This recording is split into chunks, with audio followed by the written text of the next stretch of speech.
La siguiente es una producción del Centro Misionero Bethesda. Palabra de Reino. Estás lleno de la salvación de Cristo, estás lleno de la justicia, de la santidad, de la verdad. Escuelas de formación.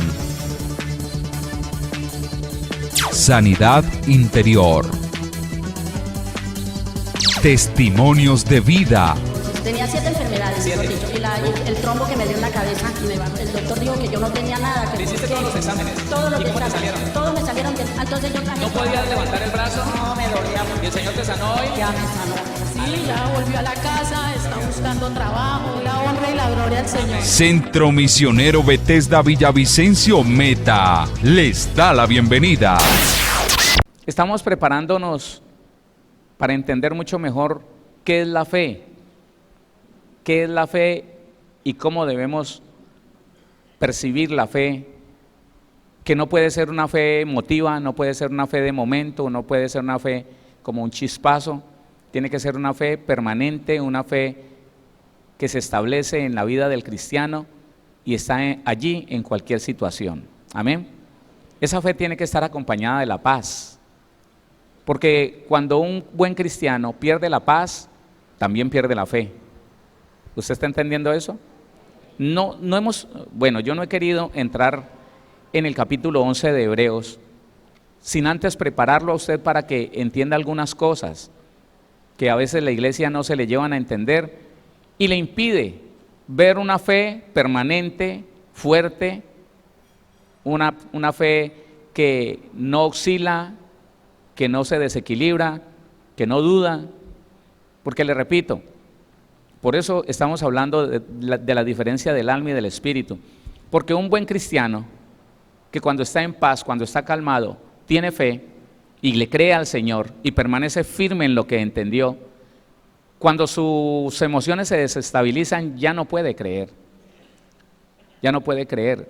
Si sus emociones se desestabilizan puede ser que se llene de ira y entonces ya no camina en la verdad de la palabra, así que no está alineado con la fe. No. Pero si por el contrario se atemoriza, se llena de temor, igual no va a poder ver el cumplimiento de esa fe porque se llenó de temor de que no vaya a pasar lo que Dios dice, de temor de ir a sufrir algún daño a él o a alguien de su casa. No, la fe tiene que ir acompañada de esa paz que sobrepasa todo entendimiento, para que usted vea cualquier situación, la mire a los ojos y le pueda declarar la palabra. ¿Qué es lo que le declaramos? ¿Lo fuerte que usted es? ¿Lo fuerte que soy yo? No, le declaramos la palabra. Escrito está y nos afianzamos de allí. No le creemos a la circunstancia, al momento que estamos viviendo, no. Le creemos a Dios, le creemos a la palabra. Amén. Por eso estamos estudiando el alma y la diferencia que hay entre el alma y el espíritu. El alma es el que le pone dificultades al espíritu. Sí, le pone dificultades. El espíritu permanece firme en creerle a Dios, en saber quién es Dios. Pero el espíritu, ese es el espíritu. El alma no. El alma, ¿quiere que le diga cómo es el alma más o menos? Un resumen de lo que es el alma, póngale cuidado. El alma es eterna. Aunque fue creada, no fue creada para ser destruida, no. Estoy hablando del alma del ser humano. Es eterna, no tiene edad, no envejece. Me acompaña desde que el embrión se pegó a la matriz, desde que mi embrión se pegó a la matriz de mi mamá, el alma estaba allí esperándome, acompañándome. ¿Sabe si recibió rechazo o aceptación usted? Ella percibió eso. El alma percibió o el rechazo o la aceptación que le dieron cuando se dieron cuenta, está en embarazo. ¿Cómo? El alma percibió todo eso. Por eso hay problemas que el ser humano tiene y no sabe de dónde vienen. Escuche, hay personas que sufren crisis depresivas y no ven por qué. Miran a su entorno, miran a su alrededor y tienen un buen empleo, tienen una buena empresa, tienen unos hijos de bendición, tienen un esposo, tienen una esposa de bendición económicamente están bien, tienen buena casa y dicen, pero ¿por qué de un momento a otro me levanto como con una opresión aquí, con miedo a la muerte? Ellos no saben que ese espíritu de muerte, sí, ese espíritu de muerte entró cuando su papá dijo, hágase sacar eso.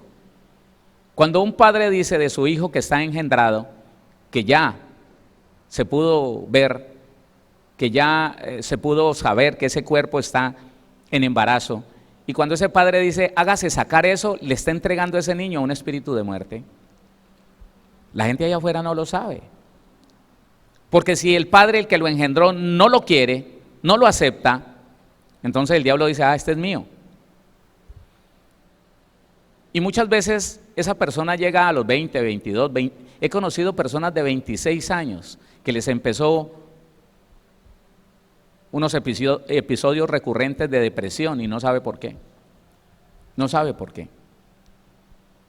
Y un temor a la muerte, y un temor a la muerte, y un miedo a la muerte. Pero ¿por qué si estás bien, estás sano? Y empiezan reflujos, empiezan taquicardias y un temor a la muerte. Y solo, hermano, a través de la palabra de ciencia, que es un don del Espíritu Santo, ¿usted lo sabe, sí o no? Dios le puede mostrar a alguien, este muchacho fue ofrecido un espíritu de muerte al amenazarlo de aborto, al amenazarlo de muerte a través de un aborto. Y el alma percibió eso. La persona no es consciente, en su mente consciente, recuerde que hablamos de la mente consciente, en su mente consciente él no sabe eso, él no lo vivió, su mente todavía no se había formado, su cerebro no se había formado, pero su alma estaba con toda la conciencia, estaba consciente de lo que estaba pasando a su alrededor, que dijeron, sáqueselo. Hay unas pastas muy buenas, hay una inyección muy buena, sáqueselo. ¿Sabe si recibió proceso de sanidad interior? ¿Sabe si recibió el rechazo o recibió aceptación? Desde el vientre en adelante, o sea, en las etapas de desarrollo, percibió daño por la relación entre padre y madre, entre el entorno en que vivió, así como las experiencias de abandono, rechazo, maltrato, abuso y o violación. El problema más grande es que el alma sabe que está en un estado de indefección. Ese niño está indefenso y el alma sufre y se llena de ira porque no se puede defender. Sabe de dónde viene la ira, sabe de dónde vienen las personas, por qué las personas cristianas ya, y sienten una ira por muchas cosas y no pueden controlarla, quisieran ser libres de esa ira, porque trabajan y ayunan por la ira, y la ira no es el problema, la ira es apenas la manifestación del problema, como la fiebre es la manifestación de una infección o de una inflamación en algún lugar del cuerpo. Pero asimismo la ira no es el problema, la ira la produce una percepción de injusticia que el alma tuvo desde pequeñito. Entonces percibe algo que no está de acuerdo a lo que él piensa y se siente con el derecho de llenarse de ira. Yo no me voy a dejar, olvídese, y grita y dice, y después se fatiga y reconoce, yo no sé por qué me enojo contra los niños, al final ellos pagan mi mal genio, pero ¿yo qué hago? Y muchas madres se sienten culpables, no saben que esa ira fue engendrada a través de muchos episodios de injusticia que vivió en su niñez, en su edad de adolescente, durante todas las etapas de desarrollo. Así que aprendió por las heridas a pensar y a sentir bajo la aflicción, la irritación que produce amargura. El alma aprendió por las heridas que le causaron a pensar y a sentir bajo la aflicción y la irritación. Y esto se convirtió en amargura. Todo ser humano tiene diferentes niveles de amargura. Todo ser humano tiene amargura. Algunos en una medida muy baja, otros en una medida muy alta, pero ¿cuál será de entre nosotros que no ha sufrido un quítese de ahí? Usted no sirve para nada. Y el alma de eso es que se pega. El alma se aferra a eso para empezar a sentir dolor, reclamo, bueno. tiene un registro de soledad, el alma tiene un registro de soledad, tiene un registro de desamparo, de temor al rechazo, de culpa, de indignidad, tiene una percepción de injusticia, guarda reclamos, retiene el perdón. Por eso el alma tiene que ser convertida, hermano. Está atada al afán y a la ansiedad, siente desconfianza, el alma es desconfiada.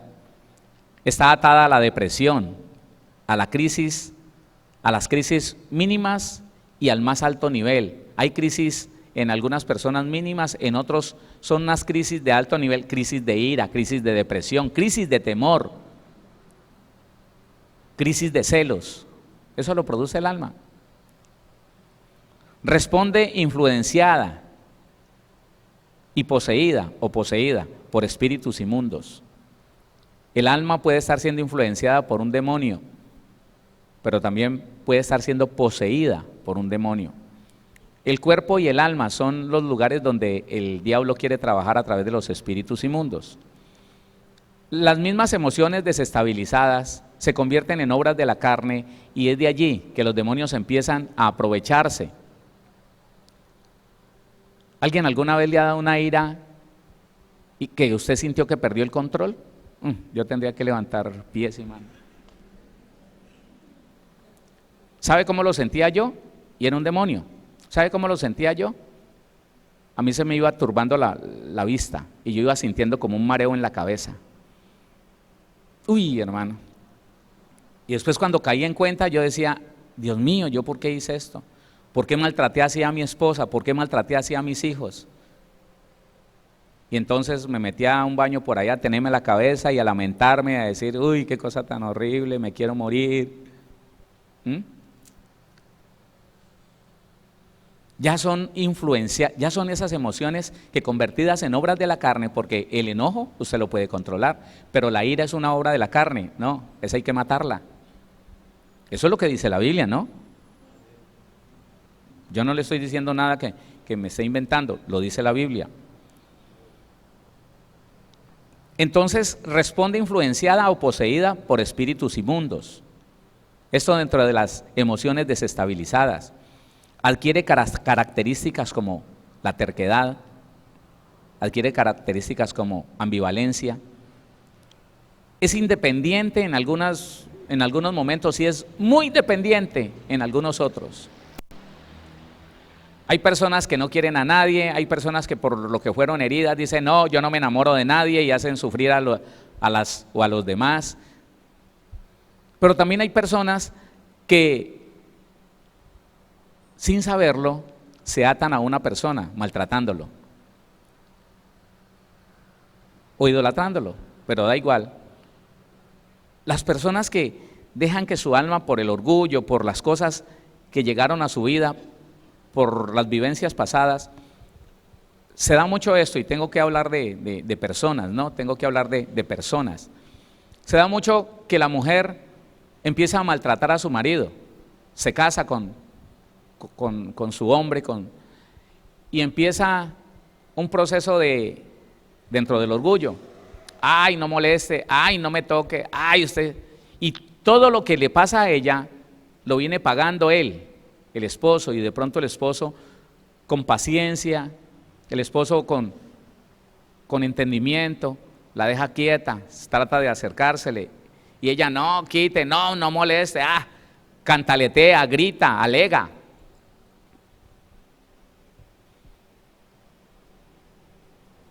El día que ese hombre dice, no, ¿sabe qué? No más, no quiero más, sale y se va. Coge su ropa y se va para un apartamento, se va para donde la mamá, se va para algún lado y le dice, no quiero saber nada más de usted. ¿Sabe qué?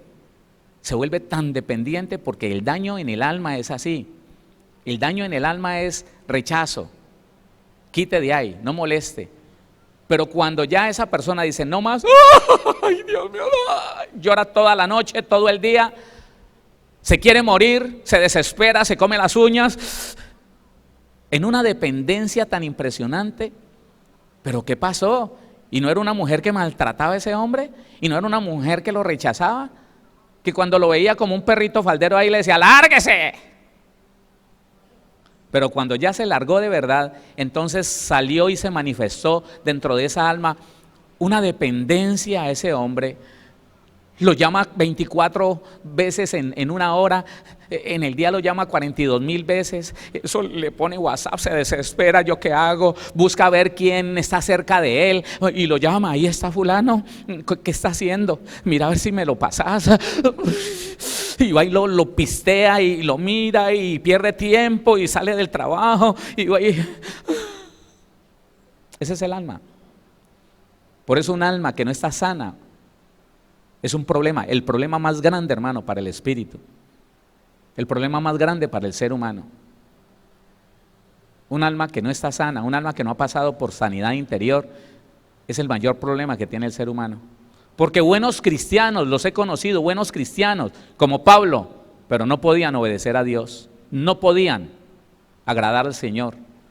Lo que quiero hacer no lo puedo hacer, y lo que no quiero hacer, eso hago.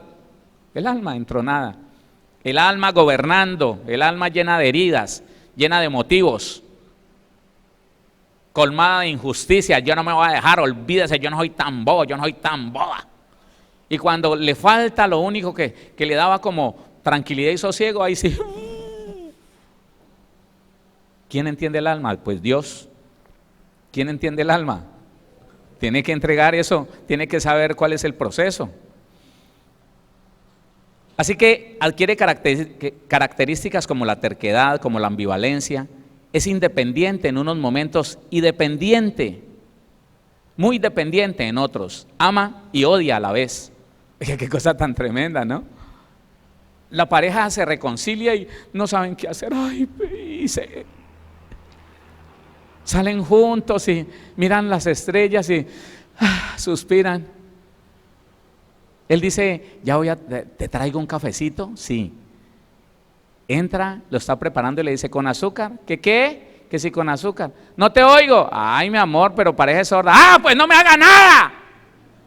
¡Lárguese! Pero ahorita estaban que destilaban miel, ¿qué pasó? Ese es el alma enferma.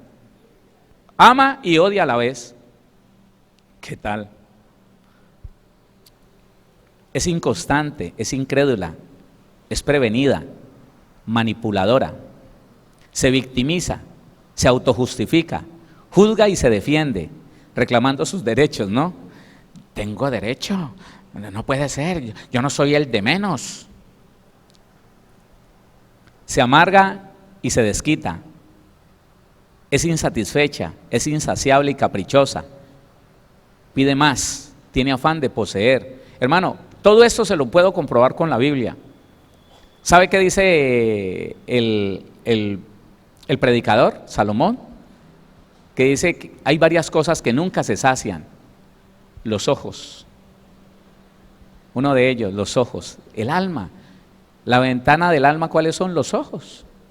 Nunca se sacia, nunca se sacia. El vientre nunca se sacia.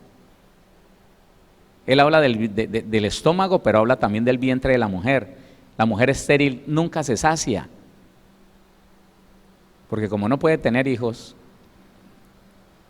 entonces uno se da cuenta, hermano, que el alma, mire, ese es el problema de las personas que dicen que las cosas que Dios prohíbe no son malas. A ver cómo me hago entender. Hay cosas que desestabilizan las emociones. Hay placeres, vamos a hablar de placeres. La comida puede ser una, el sexo puede ser otro. La Biblia dice que las cosas como el placer tienen que ser estabilizadas, tienen que ser gobernadas por el Espíritu y por la palabra de Dios. Así que la sexualidad tiene que estar dentro del marco, primero, del matrimonio, segundo, de un alma sana y de un espíritu fortalecido en Cristo Jesús, para que esa sexualidad traiga satisfacción a la pareja, pero no los meta en problemas. Pero cuando alguien, uno de los dos, dice, no, ¿qué va? No me es suficiente, no me satisface lo que mi esposa me da, lo que mi esposo me da, y recurren a las cosas como la pornografía, nunca se va a saciar esa persona, nunca. Empieza viendo un ratico y se asusta, luego ve una hora y se asusta, al final está toda la noche esclavizado viendo y viendo y no se satisface y quiere más y busca más. Luego ya no le satisface solamente las relaciones de hombre y mujer, ¿no? Entonces ya busca mujer con mujer, tal vez hombre con hombre. Ya después de un tiempo, como no se sacia esa alma, entonces le proponen ahí en esas páginas pervertidas, le proponen sexo con animales, de seres humanos con animales, y se meten en cualquier porquería, porque quiere más. Al final, los he conocido, escúcheme, los he conocido, personas que llegaron tan allá, que se dedicaron a satisfacer su alma, y al final están queriendo, ya no disfrutan el sexo, sino sienten dolor, para que sepa. Eso se llama sadomasoquismo. Pero pregúnteles desde dónde vienen y verá. Empezaron con un poquito, pero se dedicaron a querer saciar su alma y nunca lo pudieron hacer. Nunca lo pudieron hacer. Es como si cualquiera de nosotros dijera, me voy a dar gusto comiendo. Nunca se va a saciar. ¿Sabe qué hacían los reyes por ahí en el lejano oriente hace muchos siglos? Los reyes que hacían, ahí en la Biblia, dice que banquete durante 2 y 3 meses. En Esther nosotros tenemos un ejemplo de eso.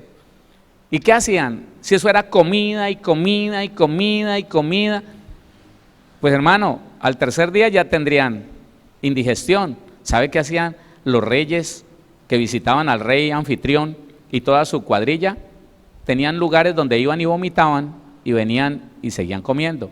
Cuando se sentían llenos, porque viene el plato más sabroso, mandé a matar unos conejos, prueben la delicia, van y vomitan y vienen y comen, vomitan y vienen y comen, porque el cuerpo nunca se satisface. Yo creo que todos nosotros hemos sentido como aquí no le cabe más, pero aquí hay un deseo de saborear algo más, ¿sí o no? No, yo creo que soy el único.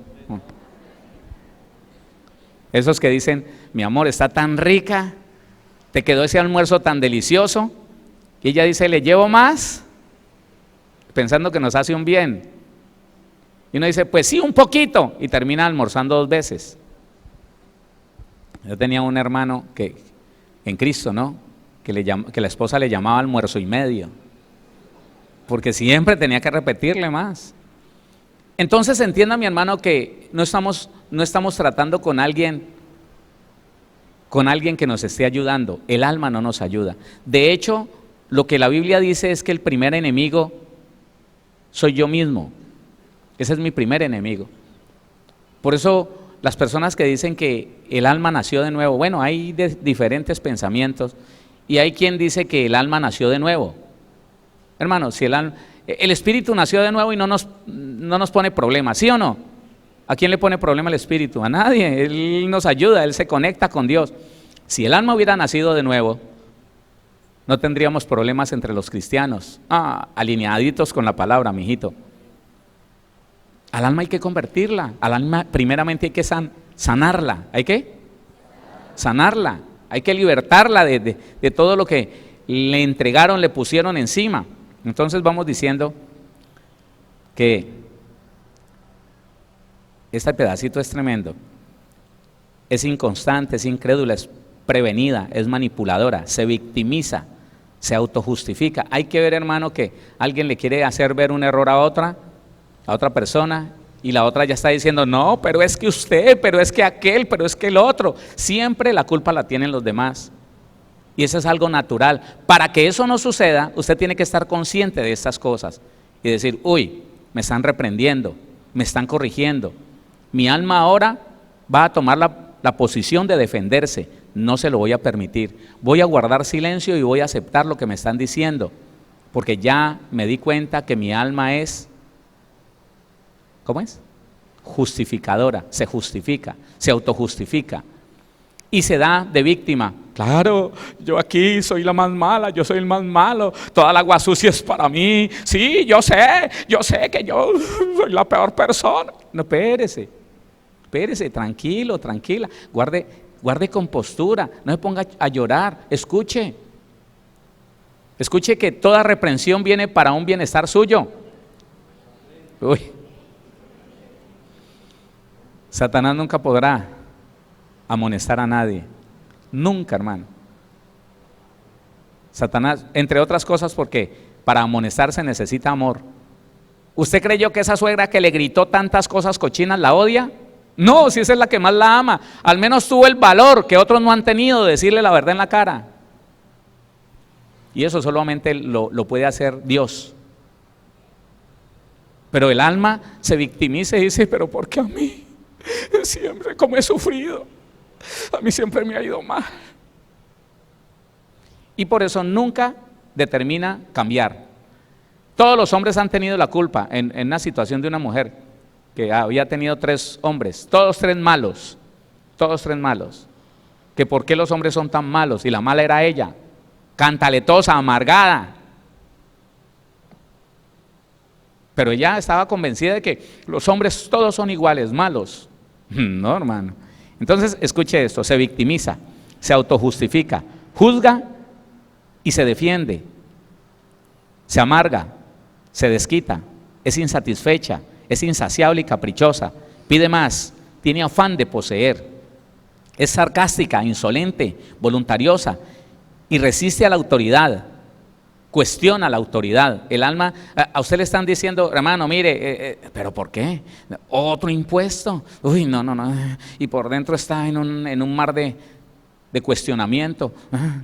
El papá le habla al hijo y el hijo, pero siempre está cuestionando. Ese es el alma, cuestiona, evade responsabilidades, niega sus errores, niega sus debilidades, es aparente, tiene afán de parecer, interpreta y da significado a las cosas según como a ella le conviene, puede ser agradable y puede ser desagradable, según experiencias y momentos emocionales, es decir, recuerda lo que quiere recordar, maximiza o minimiza lo que quiere maximizar o minimizar, dejando de lado lo que es trivial según su juicio, busca la atención de otros, quiere ser deseada y seduce.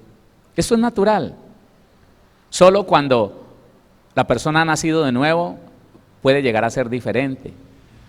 Y cuando es consciente, usted puede haber nacido de nuevo, que si no es consciente de que tiene un alma que lo jala, que lo empuja.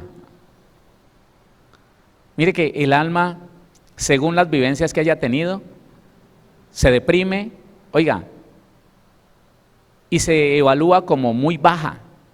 Hay personas, escúcheme, hombres y mujeres, que sienten que aquel hombre que las trata mal, que las trata como un trapero, se lo tienen que aguantar porque es el único en toda la faz de la tierra que se fijaría en ella, el único. Y pensar que la deje es pensar en morir, porque su alma adquirió una baja autoestima de sí misma. Hay hombres que se han arrastrado detrás de una mujer que los maltrata, que los rechaza, que los echa, que lloran, y muchos se suicidaron, porque llegaron a pensar que si no era ella, nadie más los va a amar, nadie más, en el mundo no existe nadie. Y piensan que el amor es el maltrato, ¿no? El alma es tremenda.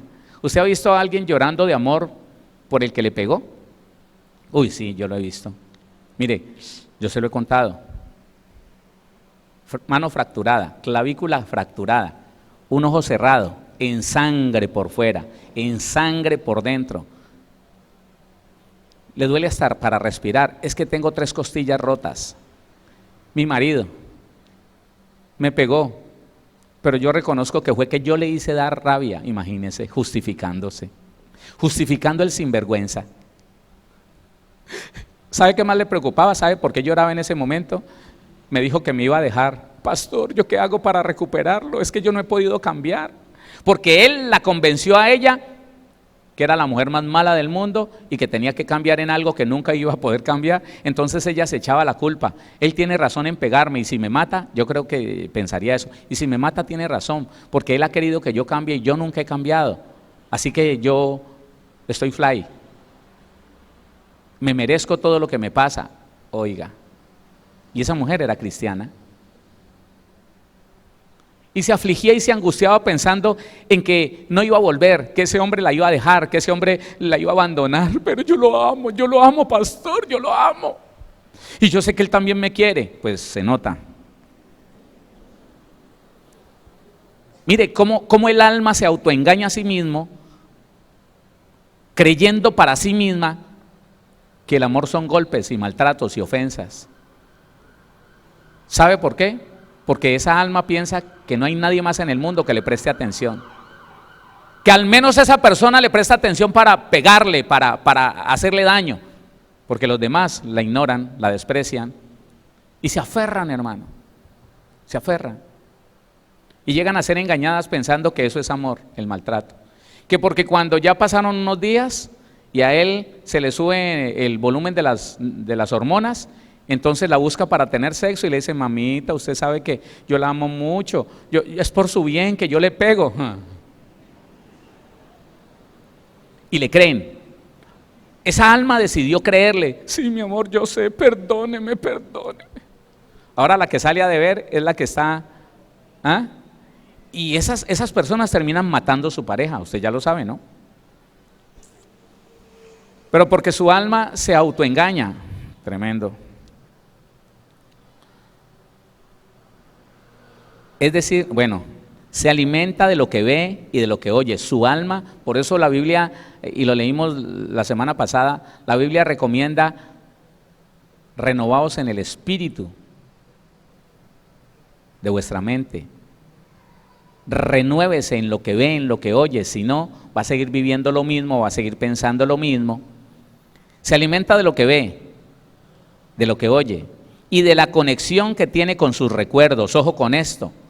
Los recuerdos, hablando de la mente inconsciente, los recuerdos vienen a alimentar lo que es hoy, el alma suya y mía. Si usted deja que los recuerdos la aflijan, por eso hay cristianos que dicen que todo tiempo pasado fue mejor. Y ese es un principio del mundo. Eso no es cristiano. A mí la Biblia me dice que todo lo que me espera será mejor de lo que tengo hoy. Porque la senda de los justos es como la luz de la aurora, que va en aumento hasta que el día es perfecto. Aquello que hace que el cristiano se detenga a lamentarse de lo que fue y que ya no es, eso es un principio terrenal, animal y diabólico. La persona que piensa que es solamente una persona, por más que la maltrate, por más que lo maltrate, por más que lo humille, que es solamente una persona, se esclaviza, sí, se vuelve un esclavo, se vuelve una esclava y nunca podrá prosperar. Mire, esas personas así, escúcheme, esas mujeres así, esos hombres así, ponen a sus parejas a que trabajen como burros y nunca les satisface nada y siempre les exigen más y yo quiero para poder estar con usted. Mentiras. Cuando la ven enferma, cuando lo ven enfermo, tirado en una cama, dicen: yo no lo conozco, y se van. No se deje engañar del alma. Entonces se alimenta de lo que ve, de lo que oye y de la conexión con sus recuerdos, de la conexión con sus anhelos escondidos. Un alma puede vivir afligida porque no tiene lo que alguna vez tuvo como recuerdo, pero también puede vivir afligida porque nunca llegó a tener algo que deseó y que ahora en Cristo Jesús siente que ya no lo va a poder tener. Claro. Y puede vivir un alma afligida. Esa alma puede estar afligida en todo momento. ¿Y usted por qué está triste, mi amor? No, déjeme así, déme mi espacio. Y a toda hora dándole a los recuerdos, dándole. Entonces, ¿qué pasa con el alma? El alma necesita convertirse, el alma necesita ser transformada mediante la rendición de la voluntad, la renovación de la mente y la sanidad y libertad emocional. Tercera carta de Juan, acompáñame allá.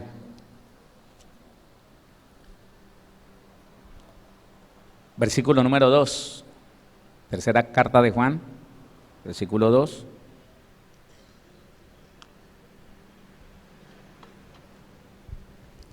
Léalo conmigo. Amado, te está hablando el Señor a ti. Yo deseo que tú seas prosperado en todas las cosas y que tengas salud, bienestar corporal, así como prospera tu alma. ¿Qué significa esto?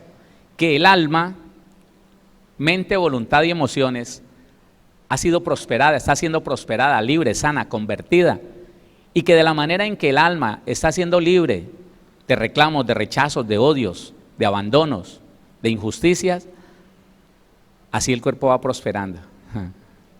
Que tengas salud, así como tu alma está teniendo salud. ¿Lo entiende o no lo entiende?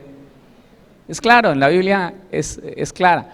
Para las personas que dicen que el Señor Jesús o que la Biblia no enseña de sanidad interior, vamos a llegar al momento en que vamos a ver cosas que hemos leído, pero desde el punto de vista preciso. Porque a veces uno se apresura. No, a veces no. Uno siempre leyó la Biblia con los ojos de otro.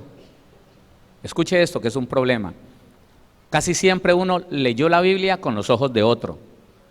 Si el otro dijo, leamos este versículo, de cierto os digo, espere ahí, hermano. ¿Se da cuenta la importancia del desierto para la vida del ser humano? Usted necesita ser metido en el desierto, pero no tenía nada que ver lo que está leyendo. Pero el tipo dice, sí. Y el que está en la silla dice, ese hombre super ungido tiene que estar diciendo la verdad. No, mijito, lea y entienda. Decía mi mamá, no se deje meter los dedos a la boca. Pueden estar envenenados. Hermano, uno no puede leer con los ojos de otro, ni con el entendimiento de otro. No, uno tiene que entender, hoy en día tiene que leer la palabra con el entendimiento que el Espíritu de Dios le da a la iglesia. Para poder llegar a conocer que en la Biblia está la plenitud que usted y yo necesitamos. Ahí está. Y que a través de la fe la podemos alcanzar. Porque ya está establecido para usted y para mí la plenitud en Cristo Jesús. ¿Qué pasó? Guardemos esta hojita que nos pone en problemas, ¿sí o no? El alma, hermano. El alma. Vamos a hablar de la voluntad. Ya hablamos de la mente consciente, de la mente inconsciente. Ahora hablemos de la voluntad. Sí, tenemos tiempito. Adelantemos algo de la voluntad. Porque cuando uno entiende, pues no digamos en toda su magnitud, no podríamos llegar a entender en toda la magnitud del alma, no. Puede ser que la vamos entendiendo con el tiempo, con la comunión con Dios. Pero sí, hermano, cuando usted y yo entendemos cómo funciona, cómo reacciona, usted ya no se va a confiar en su alma. No. No. Usted siempre la va a mantener ahí como, un momentico, como controlada. ¿Con qué controla el alma el cristiano? Con su espíritu. Y eso lo vamos a ir viendo. Entonces, voluntad, ¿qué es la voluntad? Es la función del alma que se usa para tomar decisiones. Yendo al griego, voluntad, la palabra voluntad, se lee en el griego como selema, D-S-E-L-E-M-A, con acento en la primera E, de selema. Y significa determinación, elección, alternativa, inclinación, escoger o preferir, desear, estar a punto de, deleitarse en, querer, desear, gustar, gusto. Esa es la voluntad. Así la define el griego y eso es lo que estamos, lo que vamos a estudiar. Así que la voluntad es la función del alma que se usa para tomar decisiones. Escuche esto, pero la voluntad siempre está afectada por los pensamientos y por las emociones. La voluntad, óigame, lo más importante en tu vida y en mi vida es las decisiones que vamos a tomar. No me hice entender. Otra vez, lo más importante en cualquier ser humano, llámese cristiano o no, es las decisiones que toma. ¿Sí o no? ¿Y cómo podría tomar una buena decisión alguien que tiene unos pensamientos tormentosos, unos pensamientos de temor, unos pensamientos de ira, de venganza? ¿Cómo podría tomar una buena decisión alguien que tiene una mente turbulenta? ¿Cómo podría tomar una buena decisión un cristiano con las emociones desestabilizadas? Hermano, yo aprendo tanto escuchando a las personas en consejería. Cuando ese hombre de Dios, cuando ese hombre que tiene un historial hacia atrás hermoso, hermano, que puede mostrar lo que Dios ha hecho en su vida, hermosísimo, mire, una obra hermosa, una cantidad de cosas en el Señor que Él ha hecho, un testimonio, hermano, que hasta el día de hoy es buenísimo, pero se siente y me dice: pastor, Dios me dijo que usted me puede ayudar. Es que ¿sabe qué? Yo empecé a tener una situación muy difícil. Llegó a la congregación una mujer y esa mujer empezó a ser amable conmigo, y yo escuchando sus audios, sus prédicas, me di cuenta que ella empezó a proveer una necesidad que yo tenía y yo no sabía que la tenía, y empecé a sentirme atraído por esa mujer, y cuando la veía yo sentía alegría, y el día que yo me subía al púlpito y no la veía, me sentía triste, las emociones, y esas emociones afectaron tanto su voluntad que un día la abrazó y le dijo: yo no podría vivir sin usted, esta congregación sin usted no sería la misma, porque él estaba sintiendo eso dentro de él. Y ya cuando esa mujer escuchó eso, como no era una mujer de Dios, empezó a manipularlo hasta que lo llevó al adulterio, que no fue lo más grave. ¿Cómo que no fue lo más grave, pastor? El adulterio no fue lo más... No, porque ¿sabe qué? Lo manipuló y lo sedujo, y económicamente hablando le sacó el dinero, hizo que se metiera en créditos impresionantes para darle gusto a ella. Le compró carro, le compró una casa, y al final ¿sabe qué? Se quería suicidar por sus emociones, se emocionó. Esa mujer le brindó algo que su esposa nunca le brindó, porque ninguno de los dos se capacitó en cuanto a lo que necesita el hombre y necesita la mujer. Nadie les dijo: mire, mujer, usted tiene que suplirle esa necesidad que él tiene de respeto, de admiración. No. En cambio la otra vino y dijo: ay, pastor, yo nunca había conocido un pastor como usted. Uy, no, es un hombre de Dios así. Yo digo que si hubieran siquiera 10 en el mundo como usted y él. Mi mujer me dice que yo no sirvo para nada, porque la mujer sí lo conocía. Mi mujer me dice que yo no sirvo para nada. Mi mujer me dice que yo soy un manojo de errores, que si la iglesia me conociera todos se irían. En cambio viene esta sinvergüenza. No, él le dice: viene esta mujer de Dios y me dice que yo soy el super ultra mega. ¿Qué le desestabilizó? Las emociones. ¿Por qué? Porque su alma no era sana, porque tenía anhelos, porque tenía deseos escondidos. Entonces vino el diablo, hizo lo que él sabía que le podía hacer, y tenga mi hijo. Entonces la voluntad, hermano, está influenciada por las emociones y está influenciada por la mente. Qué delicado es, hermano, estar en medio de dos cosas y ser tan importante como lo es la voluntad. Con la voluntad usted toma decisiones. Acuérdese de una decisión que iba a tomar y gracias a Dios no tomó. Si la hubiera tomado, ¿dónde estaría? Le hablo a mujeres, le hablo a hombres que bombardeados por el problema, por la dificultad, estuvieron a punto de vender algo, de dejar el hogar. Si gracias a Dios no lo hizo. Ahora, si lo hizo, mire el problema que tiene. La voluntad, hermano, no puede estar sujeta ni a las emociones ni a los pensamientos. ¿Entiende eso? ¿Sí lo entiende? Otra vez, las emociones no pueden estar sujetas ni a las emociones ni a los pensamientos. Entonces, ¿qué hay que hacer con la voluntad, pastor? Tiene que estar rendida delante de la palabra, rendida delante de la voluntad de Dios. Por eso es que usted y yo conocemos la voluntad de Dios a través de la Biblia, para que, usando la voluntad, rindamos nuestra voluntad a Dios. No, yo no sé si usted entiende eso. Yo conozco la voluntad de Dios y por mi propia voluntad tomo la decisión de rendir lo que yo creo, lo que yo pienso, lo que yo deseo, lo rindo delante de la voluntad de Dios. La voluntad se tiene que rendir. No entregue, no diga, Señor, yo renuncio a mi voluntad. Eso nunca va a pasar. Eso nunca va a pasar. Porque jamás Dios va a violar su deseo o su decisión. Jamás. El diablo sí. El diablo manipula, influencia, ejerce presión para pasar por encima de lo que usted quiere y obligarlo a hacer lo que usted no quiere. El diablo sí. Dios no. Nunca le diga al Señor, Señor, toma mi voluntad. Yo renuncio a mi voluntad. No, nunca sucederá. Dios nunca va a tomar una decisión por usted. Dios siempre va a esperar que usted tome la decisión usted. Eso sí, cuando usted toma la decisión que sea de acuerdo a la voluntad de Él, el respaldo tan impresionante, oiga, las cosas tan maravillosas que pasan. Pero Él siempre le va a decir a usted, ¿qué vamos a hacer?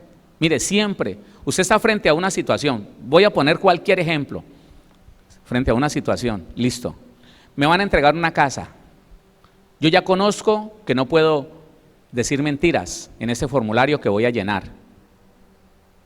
Pero entonces el asesor me dice, ¿cuánto? ¿Usted se gana eso? Sí, yo me gano esto. ¿No puede poner un poquito más? ¿No tiene alguna otra entrada? Auméntele ahí, porque con ese dinero no le entregan la casa. Ella ya sabe que si altera algo de ese formulario, le está dando participación al diablo para que venga a afligirla durante todo el tiempo que él quiera en esa casa. Pero entonces viene la situación, viene el impacto emocional. ¿Y si no te la entregan? ¿Y si por decir la verdad no te la entregan? Es solo una cosita chiquita, es que le pongas un unito más adelante de lo que pusiste, un unito así y una comita arriba y ya, es solo eso. Y entonces ese hombre, esa mujer dice, Señor, ¿yo qué hago? El Señor dice, decide tú, yo no voy a decidir por ti. Decide tú. ¿Lo hacemos a mi forma, que parece la más difícil, o lo hacemos a tu forma? Si la haces bajo tu voluntad, conforme a tu voluntad, tendrás que afrontar las consecuencias de haber hecho tu voluntad. Y quiere que le diga una cosa, hermano, lo he saboreado. Yo no soy capaz de sobrellevar las consecuencias por haber hecho mi propia voluntad. No seré capaz jamás. En cambio, cuando usted hace la voluntad de Dios, usted puede estar tranquilo que Dios hará conforme a lo que tiene ya preparado para usted. Y yo no sé si le he contado este testimonio. Un hombre, ayudante de una bicicletería, un hombre de 40 años.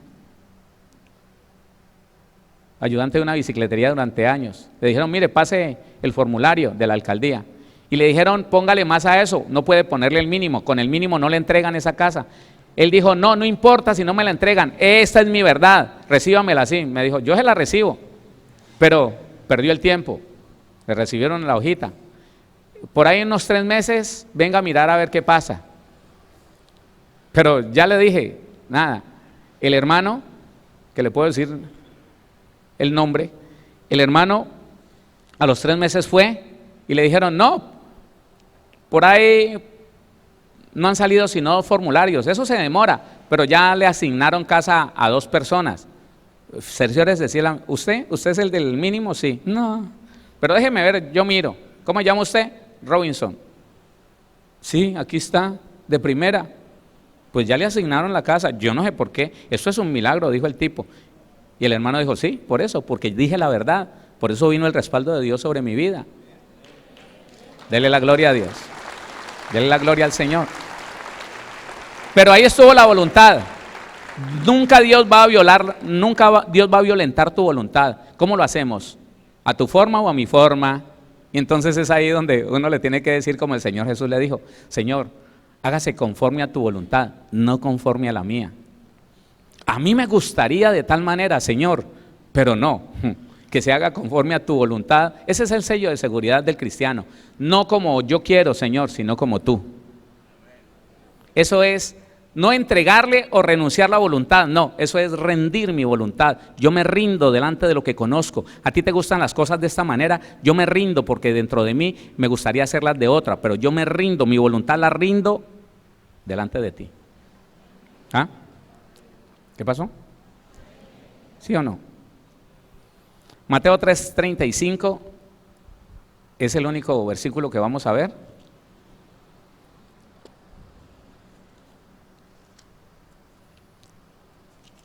Mateo capítulo 3.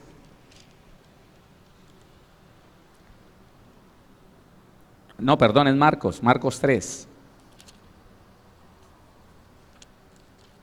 Marcos 3, versículo 35. Y mire que este es el ejemplo del Señor Jesús.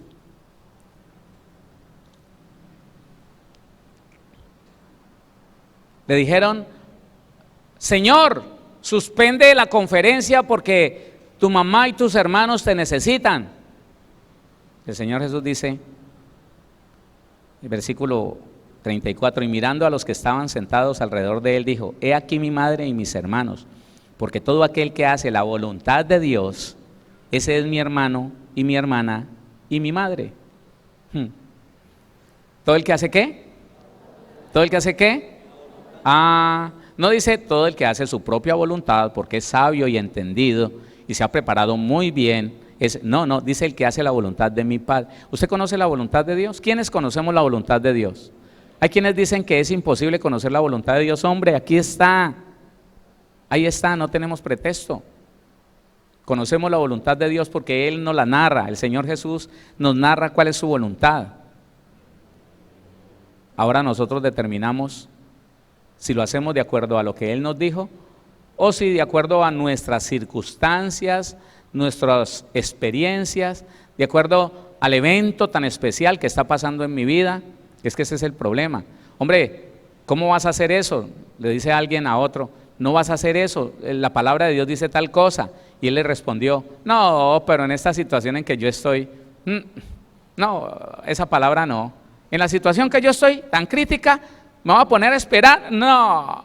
Bueno, si no le sirvió la palabra, aténgase a las consecuencias de aquel que hace su propia voluntad ignorando la voluntad de Dios. Aténgase, agárrese, porque esa alma que lo llevó a tomar la decisión que no era, esa alma va a llorar, se va a lamentar, se va a sentir inculpada, se va a sentir destituida, va a tener ganas de morirse. Por eso es que es mejor rendir tu voluntad y mi voluntad al Señor. ¿Oramos? Démosle gracias a Dios. Esto es un trabajo, ¿no? Y el trabajo es de aprender. Y aprender para poner por obra. Ejercitémonos en eso. Ejercitémonos. A veces, mire, a veces es tan sencillo como esto. Usted sabe que el Señor le está diciendo que no se meta a esas páginas de YouTube. Pero usted quiere ver, quiere alimentar sus ojos. Pero sabe que no y se pone así. Al final, ¿quién gobierna? Al final, ¿quién tiene la razón? ¿Su voluntad o lo que leyó de Dios? La voluntad del Señor. Ahí está. Y nosotros empezamos un poquito cediendo nuestra voluntad a la carne, a los deseos de los ojos, a las emociones, y al final terminamos esclavos de ellos. Eso es lo que muchos cristianos no entienden, la diferencia del cristiano espiritual y del cristiano en la carne. Se dejaron ganar, se dejaron distraer, viven mucho tiempo alimentando su alma con videitos, con Face, con YouTube, y al final de espirituales por ningún lado. Gracias a Dios estamos aprendiendo.